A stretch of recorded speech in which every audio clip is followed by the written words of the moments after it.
Good evening. Welcome to the third episode of Skits and Quibbles. It is me, Gordana Micic, dressed apparently as a Russian spy. I didn't want to, but the underground was so full of people that the only way to get a seat was to wear this and a coat and a gun. It's a fake. But I had the whole empty courage to myself. All is well, all is well. Now, what else do we wear? There are things that we wear in the Balkans, and we wear them because the Empire, the Ottoman Empire, gave us so much to remember them by. See? And then we do a lot of kind of river dancing, really. I shouldn't do that because it's cultural appropriation, but I can because we do the same moves. And Ukrainians do too, because if you're from the culture that got abused a lot and utilized, and your dancing is very, very energetic because you had to be fit to run like hell from the empire. Now, in the Ottoman Empire, they had an expression that a woman is worth her weight in gold. So, and I agree.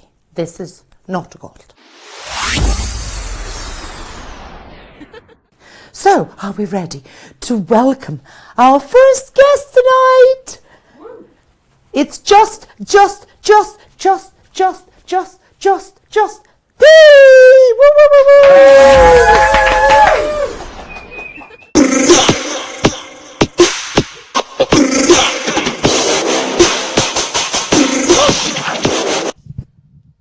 Morning, everyone. Good. So I'm known as Just P, the interactive comedian. So can I borrow Geordie for a second? Come on, lovely. Yes. So here's a list of jokes. Okay, you've got a couple of jokes on there. Now, what I need to do in a minute, I need to press a button, and that's the joke I'm going to do. In fact, actually, I want you to say out loud what it is. Black man did it. Is that, am I too offensive now? No, you can say it. It's okay. No. You got the black privilege. It's all right. Oh, thank you. So, Can I keep it? I don't give back things. No, you got your black card. It's fine. You can keep it. Now, the joke is called "A Black Man Did It," and I need you to remember that. All right. What's the joke called? Black man did it. One more time. Black man did it. Black man did it. Black man did it. I need you to remember that. All right. So Mary told Joseph the baby inside was a gift from God. That wasn't the truth, was it? The truth was, a black man did it. Excellent. Yes, hello. Now, finally the truth comes out. Yep, finally the truth comes out. In 2010, if you wrote into Google, "a white man stole my car," Google would correct you and say, "Don't you mean a?" Black man did it. You're right. How messed up is that? Now, I was in the pub the other day and I spoke to these three beautiful women. They come up to me. One had a black eye, one was 6 months pregnant, and one had like a broken leg. And we talked for a little while, and they said to me, "Guess what we've all got in common?" Guess what they all had in common? Black man did it. Why would you say that? No. They were sisters. Oh! It actually works better when you've got a white person next to you. But I'm not white. I'm just hiding. Yeah, no. I'm half. Next one, please. Yes. Does she need burping? No, it should be fine. That's okay. Black privilege. Oh, I like that Black privilege. All right. So, as you can see, I'm a black man. And as a comedian, I travel up and down the country, and I go all different places. And often I'm the only black person there. And people treat me differently. But it's not always a bad thing, people. Sometimes it's a good thing. It's what I call my black privilege. And I explain how it works. So do you know when you go into like a shop like Matalan, okay? You pick up a T-shirt, you're like, "I like this, I'm going on holiday soon." But then you look like there's no price on it, and you're like, "Well, there's no price on it." So you look around, you're like, "Does anyone actually work here?" Do you get that problem when you go into shops? No one seems to work there. Regularly, yeah. I don't have that problem. I start security guards have been following me around for the last 20 minutes. Black privilege. Brilliant. Now, last summer, me and the missus went on holiday. Okay, we went to Portugal for the weekend. And in the evening, we took the kids with us. And in the evening, we left the kids in the hotel room. We left the doors open. We left the windows open. We came back 4 hours later. Guess what? They were still there. You're right, the kids are still there. Black privilege. Don't know how that happened. So before I go... Shall I do yoga position now? I'll do yoga position. Before I go, I'm going to do an impression of my dad, if that's okay?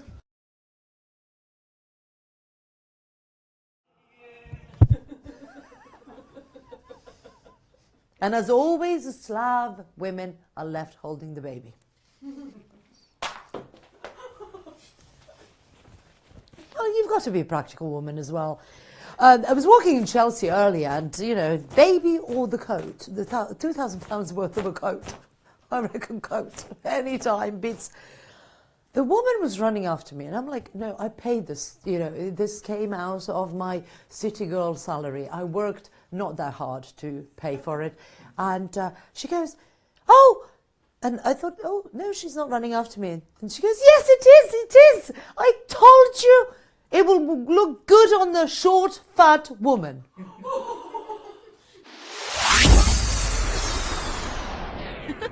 Oh, yes. There you go. Yes. Woo-hoo. Yeah, it's got to get changed, that's all. Got to keep it fresh. Keep it fresh. Mile High. Mile High Club. Okay. Do you know what the Mile High Club is? No. So what the Mile High Club is when you have sex on the airplane. Now I'm going to tell you about a story about the time I was so close to having sex on the airplane. I was 20 years old. I was like my sexual peak. I was horny. I was single. And I went on an 8-hour flight. Now while I was waiting for the flight, there was an under-21 netball team who's going on the flight as well. And I thought this is my perfect opportunity to join the Mile High Club. So I took my seat on the airplane first. And I was watching all these netball teams sit down. I think one of them's going to have next to me. Fortunately, that wasn't the case. A 76-year-old woman called Doris sat next to me. And I thought to myself, that's blowing my chances. I'm not going to get a chance to join the Mile High Club. So I just fell asleep. I woke up and I felt this really wet feeling on my lap. And I'm like, what the hell is that feeling? I looked down and Doris had fallen asleep with her head on my lap and started dribbling. I think to myself, does this count? I reckon it does. I wasn't so sure, but I thought, you know what, I'm enjoying the moment, I want to go sleep. So I woke up an hour later and Doris' head was still down there. So I thought, it's time to wake Doris up. So I was tapping Doris on the back of her head saying, wake up, Doris! Wake up, Doris! Wake up! No, that's bad, doesn't it? Wake up, Doris! Doris didn't wake up. Ever. Doris had died. So I thought, you know what, I need to call someone to get help. So I put my dick away, pressed a little button, and a woman came over and said, look, you need to move seats. You can't stay here. She's clearly died. So I moved seats, and I sat next to the captain of a netball team. And I thought, this is fantastic. I'm going to get my chance now. So me and her were talking, like me and you were talking, and eye contact was just like me and your eye contact. And she's beautiful, just like you. And she's like, do you want to go back to the bathroom for a bit of naughtiness? And I was like, yeah, let's do it. She's like, let me just check on my gran first.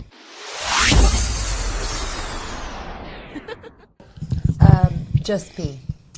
You decided to take your comedy in a different way, and from your set, it sounds like you've got a little bit of activism, and you're reframing some of your maybe life experiences, channeling it through humour.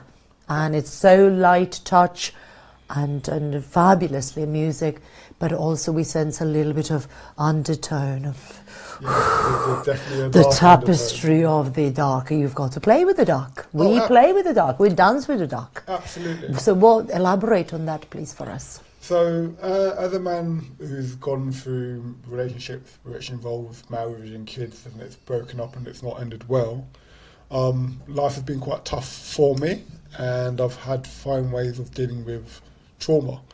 And especially during COVID, the way I dealt with trauma was through laughter. So I decided to turn my trauma into laughter, but also as a man who's got a perspective on the world from a man's eyes, I wanted to appeal to the mental health of men, and also discuss things that men see but don't feel they're comfortable saying out in public because they get chastised for it. So I will say things which will seem very male-orientated, It's because it is. I'm talking about my experiences in my life and because what's happened. But I've tried to turn it around in a way that's more interesting, more likeable, more enjoyable. And I take a lot of my inspiration from the music industry.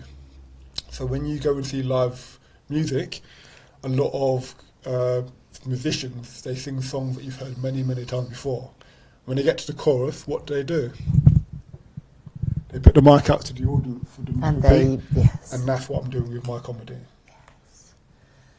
Loving it. And also from especially the black privilege, for example, you're almost using totally positive psychology. Martin Seligman, I think our lovely producer will know about this because she's been working on that for years. But it's a beautiful example of a comedy using that positive and putting it into action, positive psychology. Well done. Well, really enjoyed that. I think it's really important because as a black man who's travelled up and down the country, there's a lot of places I go where they're not used to seeing black people, and if they do see black comedians, all they hear from black comedians is the negatives and trying to make white people feel bad about what's happened in the past.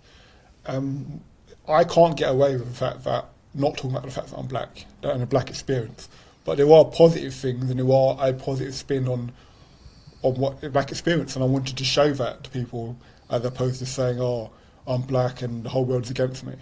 I'm black and you know what, I have an advantages. Beautiful, love it. What is your plan? You retired last year, a couple of years ago from you are now a full-time comedian. Tell us about that journey, that transition, because it's a big thing. You had a real job in this world. Yes. And then you went for another even more real job because this one has a mission. You are on the mission. This one's heart journey. Absolutely. And soul. So I'm not a full-time comedian as yet.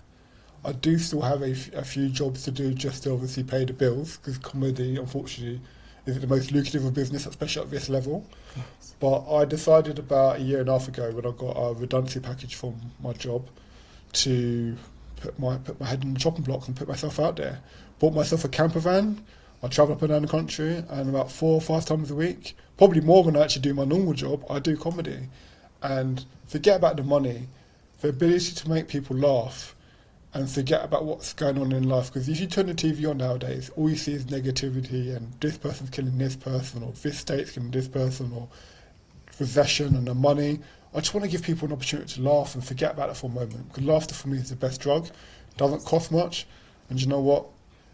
Afterwards, you don't feel crap. Welcome to the set, Felix Orlo. Hello, how are we all doing? We're doing good? Yay. I'm not actually. Yeah, I think we're in a weird time. I mean, sort of sanity in this economy. Get out of you, bunch of nuts. But I sort of, I know it's a bit unoriginal to be a sort of, as another comedian talking about being a little bit sad. But here we are. Over the years, I feel like I can talk about this from a good space, because over the years, my mental health, it's flip-flops all over the shop. And I can always tell that I'm sort of going through a bit of a sort of depressive spell, because I'll start going on all these rogue quests, super rogue, super weird quests. And if I'm just going to, pull one from the top of my head, it would be bunking off work, driving around for hours and eating paninis in an empty church. I've done that more times than I care to remember, really. And I'll be sat in the pews, eating my tuna melt, staring up at the big guy, the J-Dog, and it's, carved out of wood up there on the cross. And it's hard, we're similar sort of age, he's early 30s, some late 20s, and it's hard not to compare yourself to a peer. And from what I hear, he was a pretty nice guy. Did a lot of pretty sound. Did a lot of nice stuff.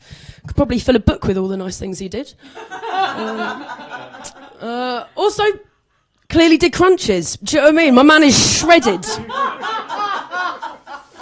I've sort of got the physique of an iPhone 3. And, maybe the most unbelievable thing about Jesus Christ, the virgin birth, allow it.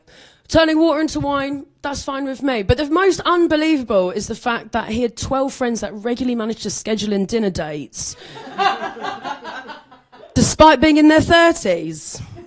I'm sorry, that never happened. You heard it here first. I know it's controversial, but it's the kind of comedian that I am.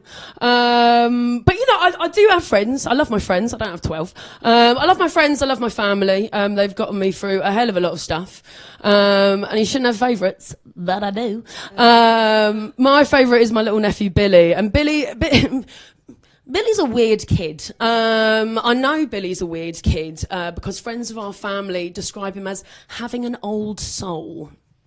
And what they mean by that is that they find Billy a little bit creepy and he always wears a trilby hat. Yeah, I mean, I love the kid. I'll give you another example of how he's weird. Billy loves maps. He's obsessed with maps. Maps all day, maps all night. And so from a very young age, he knew what the word cartographer meant, right? Meaning map maker. And you'd go to him, you'd be like, Billy, mate, what do you want to be when you're older? And he'd turn to you and he'd be like, cartographer. And that's great. That's all fine and dandy and fine and well. Until one day I'm going to pick up Billy from his little mate Emily's house. And me and little Emily's mum, we're sat in the kitchen and the kids come running through. And little Emily's mum turns to Billy and goes, Billy, sweetie, I don't think I've ever asked, what do you want to be when you're all grown up? And Billy, not missing a beat and staring this woman dead in the eyes, goes, gynecologist. Since when, you little freak? It's like that kid woke up one morning and thought, today I choose chaos.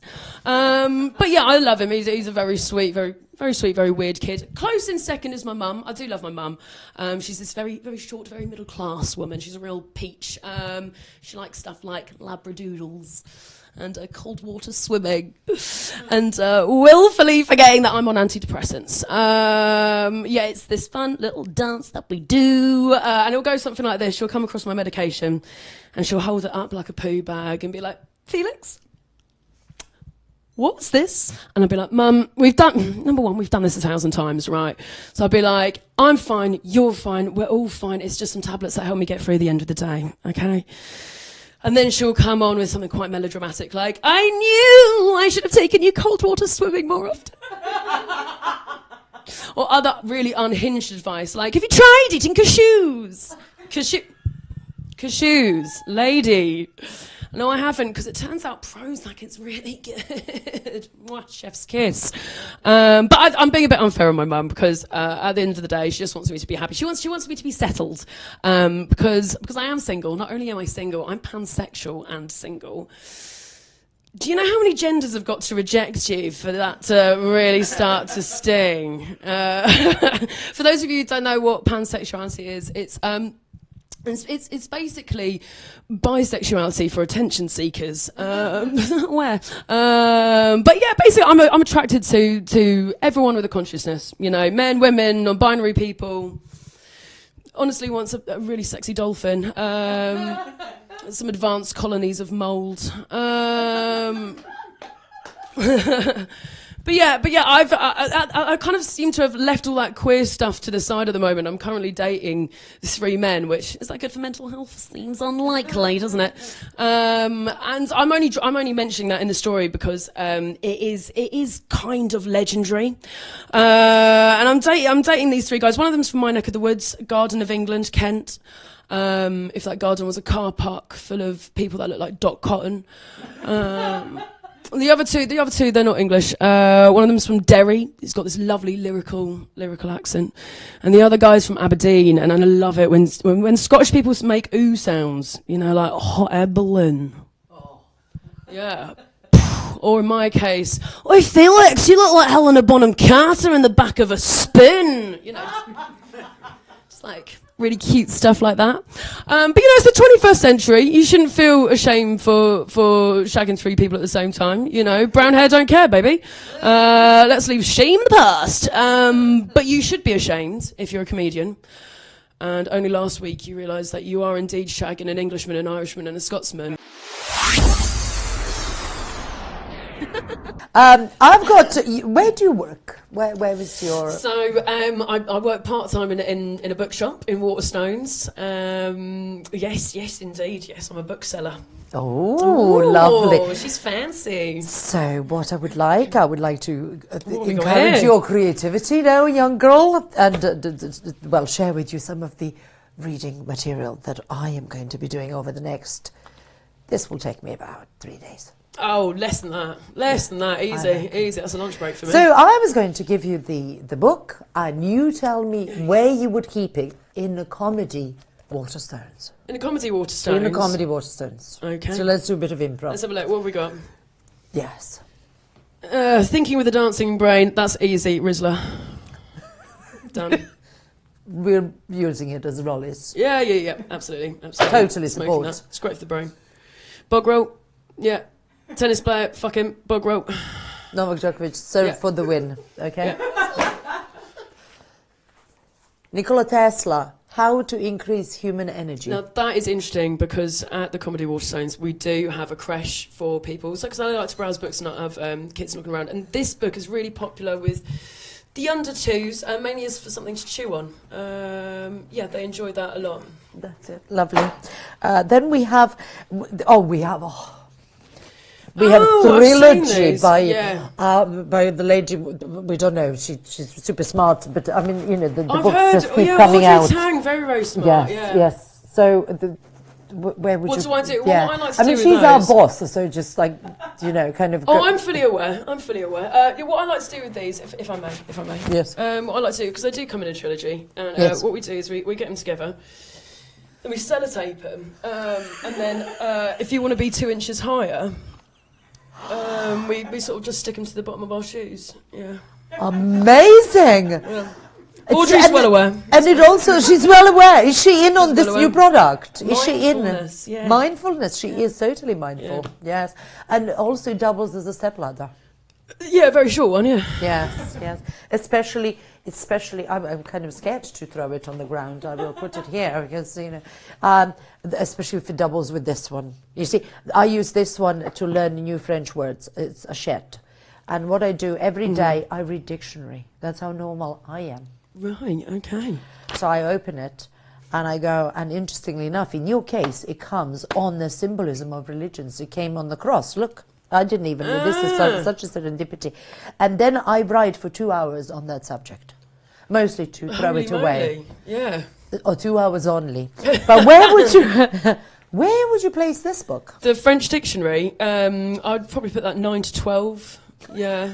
They love French. They love 9 the to French. 12, yes. Yeah, yes. They're obsessed with the French at that age. It's a So common it would thing. be kind of lower shelves. So they can reach. Lower shelves, yeah. Napoleon was very short, so that's quite good to keep That's them. it, yes. Keep them on a low just level. in case if he yeah. comes back to just enhance he his drops in all the vocabulary. time. He drops in all the time. Can't get enough of me. Does he wear the hat, the full thing? Can't get the enough of headdress? me. Funnily enough, I wear the hat. And then, He's in on it. yeah, Oh my ride him God. like a bitch out of hell, yeah. And finally, I wanted to share with you this book. It really traumatized I know me. this one. It's called, you know it. It's my colleagues gave it to me. It was like we were meant to give each other like presents up to 5 minutes, £5, not more, to show how cheap our friendships are and connections at work. And I opened it on the page and it said, "Little Book of Calm, retire early." I'm 51 next Monday. It's rude, isn't it? I am already too late to retire Yeah. early. And then, I mean, just read a couple of items here. That really screws up. Maybe not your mind. For you, it's Masturbate 6 encouraging. times a day. Sounds quite... I'm behind on all of those. It's a lot of reading, a lot of This is homework. so is much involved in stress. that. If you did this properly, you'd feel a lot calmer, a lot quicker. Yeah, it's interesting. It's interesting because the bookshop that we're speaking about is actually padded everywhere to stop. Does it also have those special shirts? that keep it No, so obviously warm not. How and would we stock the feeling shelves? loved? No. But it is padded because we are wanting to just smash our skulls against the cold concrete. So what we like to do is just put these around as a little minimal point where we can just whack it against every now and again, and it calms us down. Let's welcome our next act tonight, Duffy Connors! I'm currently dating 2 women named Sarah, but I never specify which Sarah I'm talking about. So also things like, well, things with Sarah aren't great, but things with Sarah aren't going very well either. First date tip. If at any point you're walking over a bridge, say, hey, have you ever been kissed on a bridge? Always works, because my backup line is, hey, have you ever been thrown off a bridge? Have a routine with dates. First date, I take him to a little cafe. Second date, I bring him to the old pie shop. I'm not saying my love life isn't going well, but I've never been to that pie shop. I'm sure the pie is great, but I'll never know. Dating is like Tetris. It's harder if you're a weird shape. I'm a one-liner comedian. My life's like a one-liner. You think it's funny for 5 seconds, and then realise it's not going anywhere. There's a show called The Worst Show, where they deliberately get the worst comedians they can find. I may have been offered a couple of gigs. Imagine applying for that gig and being told, you are terrible. You're just not the kind of terrible we're looking for. I don't worry about where my audience are from, because my jokes are universal. They're not funny anywhere. I've never dated a female comedian, but I have dated women who became comedians after dating me. A lot of celebrities talk about how just before they made it, someone close to them died and never got to see the success. Doesn't matter how many people who are close to me die, I still don't make it. Starting to think I shouldn't have killed them. Why do penguins get to decide what books are classics?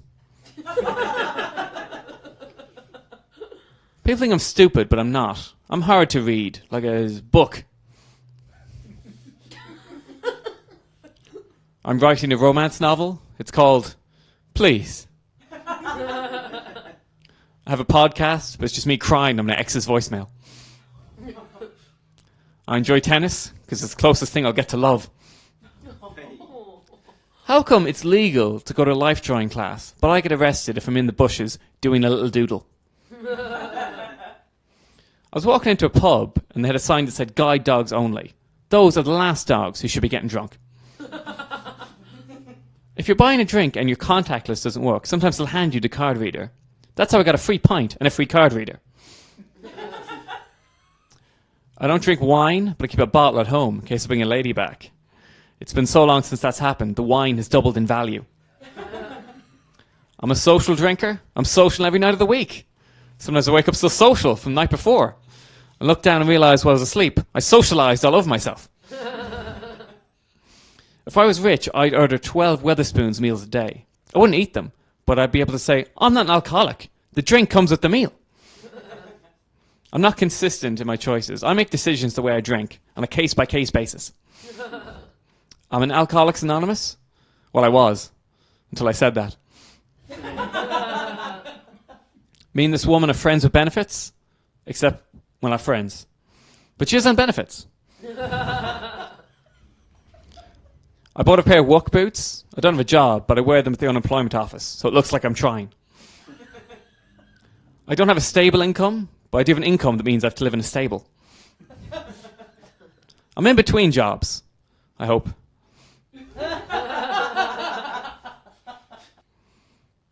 Some comedians make the audience laugh so much they hurt themselves. Don't worry, you're safe in my hands. I started doing karate because I didn't want to get beat up anymore, and now I get beat up at karate. For £10 a week. What I want in a woman is impossible to find. I want a woman who's really good taste in comedy, but also likes my jokes. You see the paradox.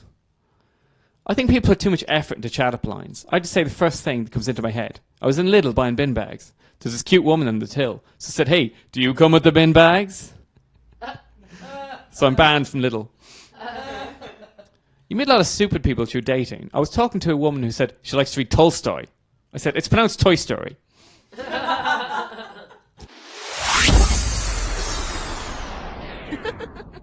So, British, UK based Irish comedian. Tell us, what is it like on the comedy circuit?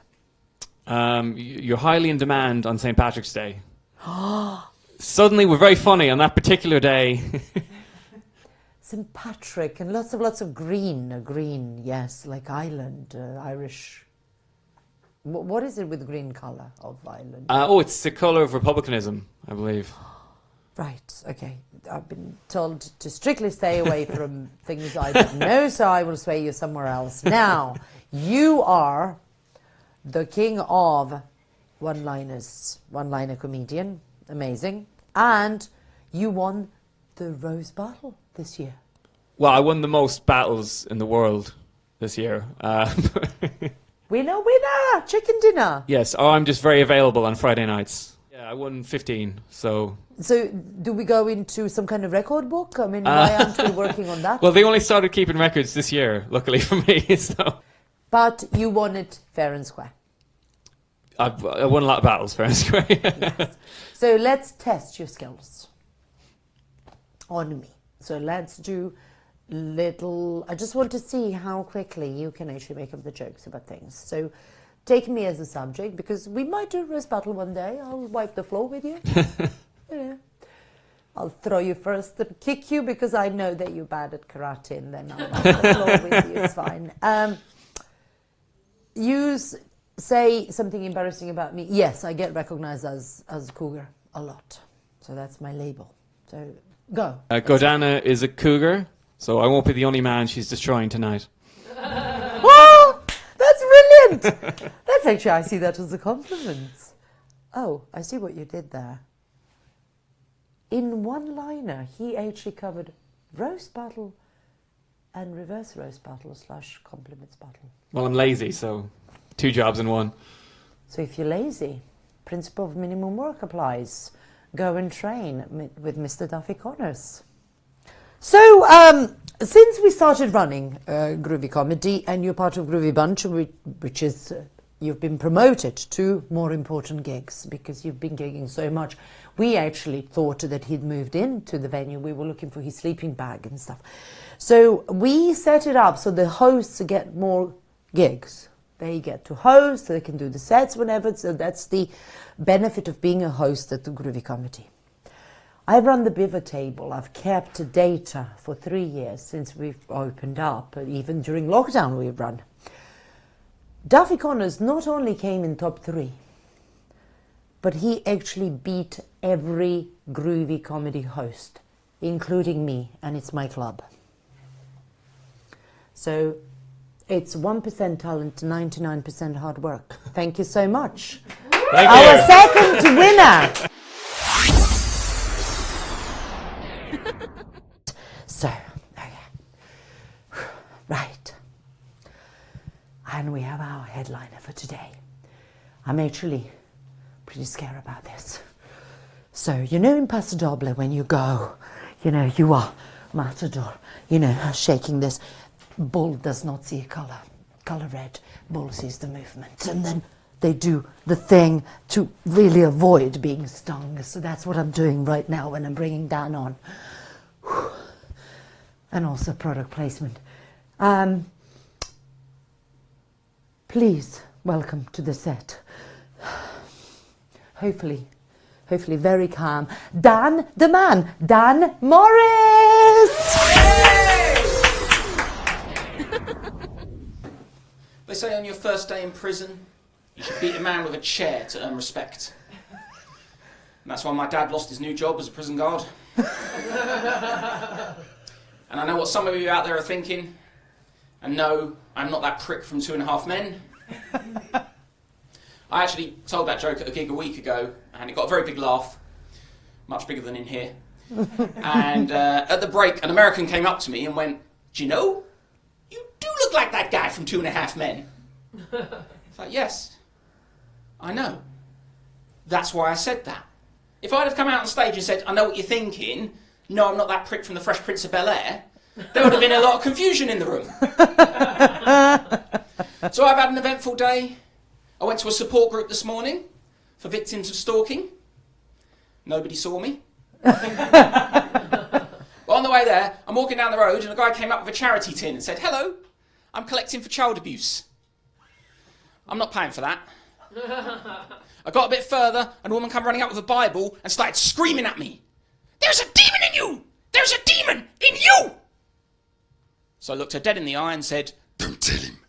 I got a bit further down the fictitious road, and 2 little Greta Thunberg wannabes came up to me with some leaflets, and they said, "Did you know that the car park in SeaWorld is 500 times bigger than the area where the killer whales live their whole lives? Isn't that sad?" So what point are you trying to make? They're not going to be any happier in the car park. One of them was wearing an Extinction Rebellion t-shirt, and the Christmas before COVID, I was on my way to work, Canary Wharf, ladies, and one of them glued himself to the side of my train. And I'm thinking, fuck, gonna get delayed now, aren't we? Fortunately, the driver didn't notice. Back to the road. I then found myself in the middle of a protest. Now, this one genuinely happened.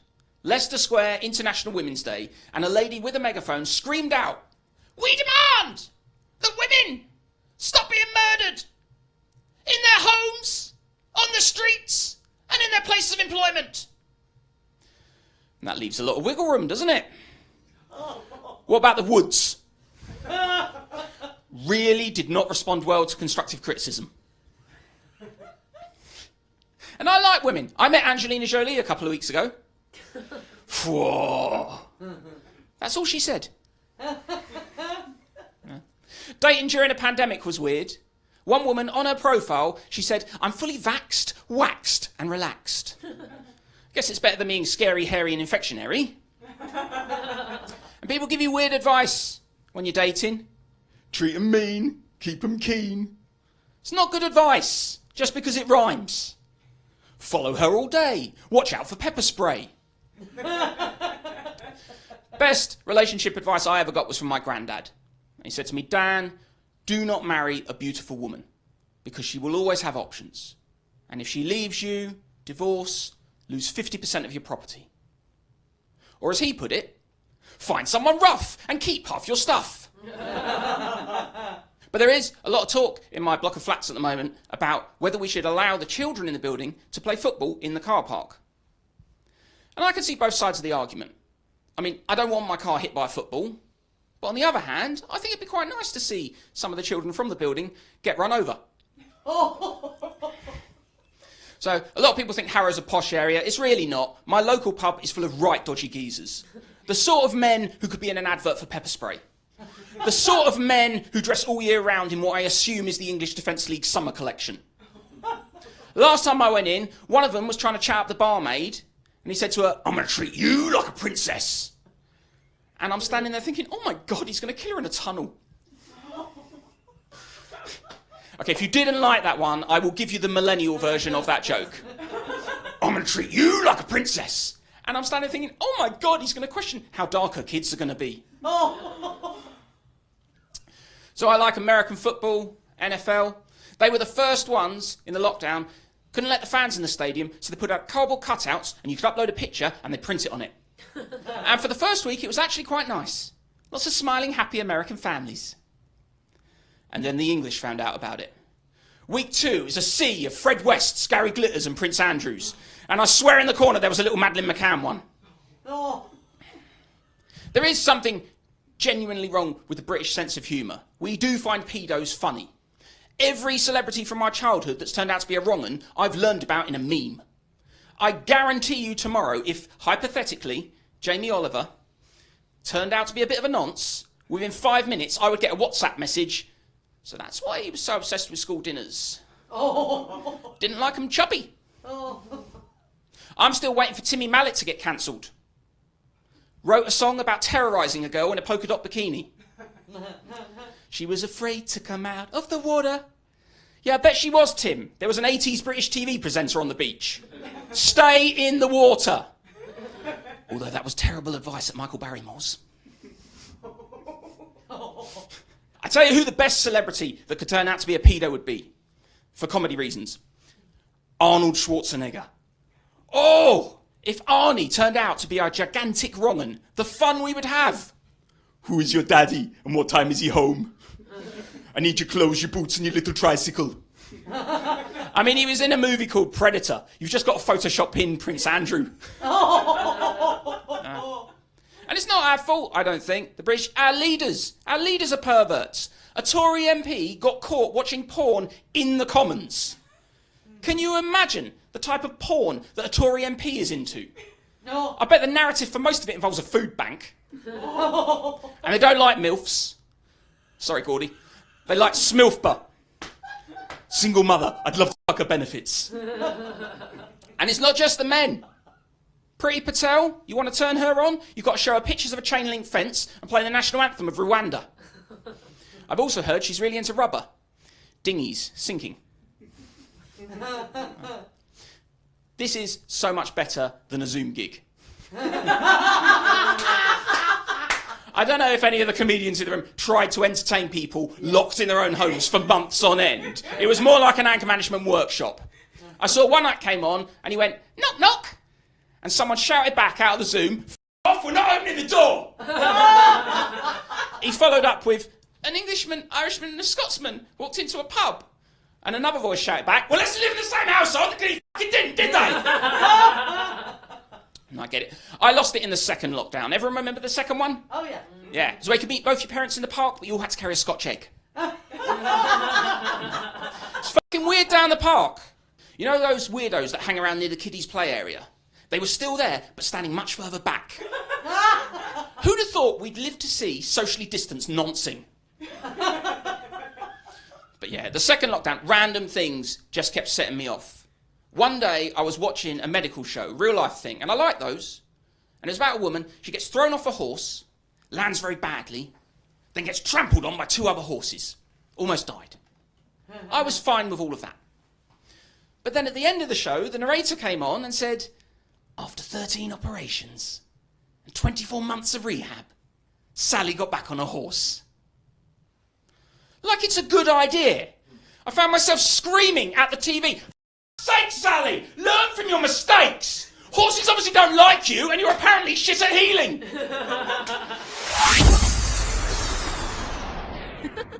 Dan. Gordy. So, fantastic set. Well done, you. Well done. We trained together with our coach, Mike Gunn, which appeared at the moment very much a comic in demand, all over the place, recovering everything. Mike is recovering everything, a shiny example of somebody who is resilient enough and had to go through the 12-step process, all that recovery. He will be a guest in next year, so we will leave his shine to come. But he did install some bulletproofing in us. You know, training with him was kind of like training like SAS soldiers in comedy, especially heckling. Do you remember heckling workshop? And also he introduced a bit of graphene in the patches where we had holes that he'd put in there. That was my joke. Yeah. He doesn't have anger management issues. But you in your set allude a lot to anger management, and you acted out really well, because the whole point of actually doing this and a partnership with the Wellbeing Media Studios is to role play, to use performing arts to role play some of the issues in our current society, very troubled society. So what prompted you to actually include child fiddlers, for example, and I do seem to have a lot of jokes about paedophiles. But that's I'm not right. sure why. Nothing happened to it's, me. I'm fine. It's a Don't content. worry. People are uncomfortable talking about it, and that's where humour helps us. I don't think we are. I think the British love it. The jokes are there. It's I said it in my set. Every celebrity, we're just like 5 minutes after someone is outed as doing something a little bit naughty. Well, where's this going to go? Get the memes ready.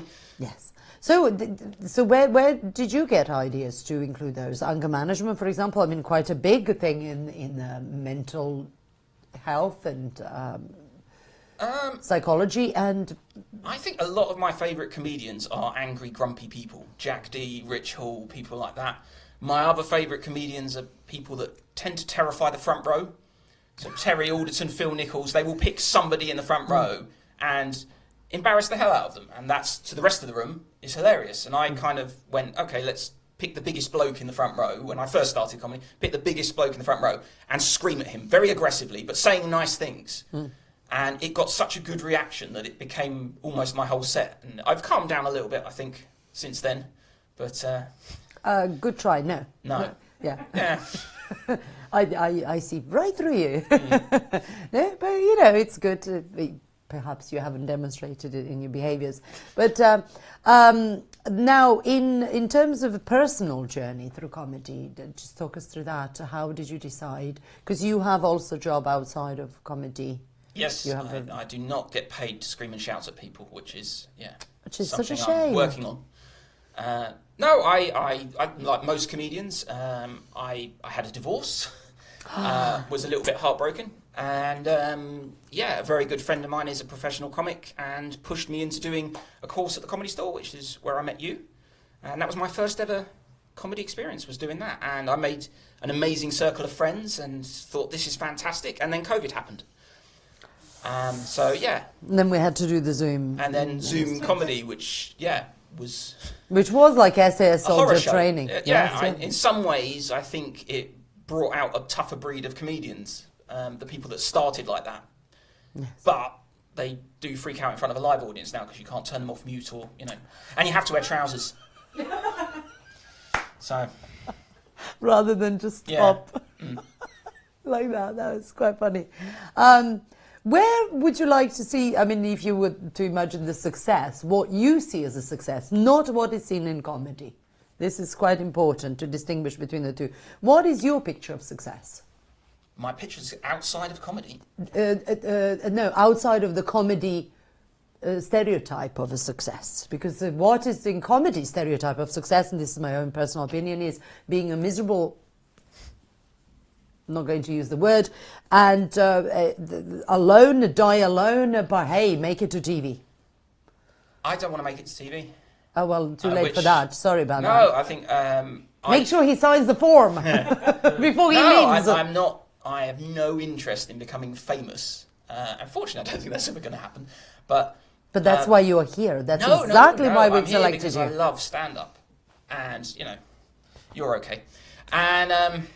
No, I love doing stand-up. I love being involved in stand-up. And if I got to perform at the Comedy Store once in a while, that would be success to me. I would be happy with that.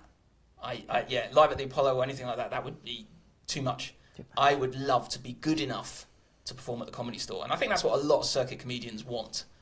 And then that's why they do the Gong Show, where you just get bullied for 2 to 3, 4 minutes, if you're lucky, by the audience. Gong shows, some people may see as giving the audiences green light to bully comedians. Don't you think? I think gong shows have their place, but a lot of the audience, you need to listen to the punchline before you can decide if a joke is good or bad. If they start booing before you get your punchline out, that's not your fault. You've done nothing wrong. If you don't hear the punchline, you don't know if it's a good joke or a terrible joke. Yes. That's just them being a prick. Mm-hmm. And some people say that comedians are supposed to be able to adapt and deal with anything that's thrown at them during a performance. And, I think these are the same people that would go to the ballet and chuck a brick at a ballerina.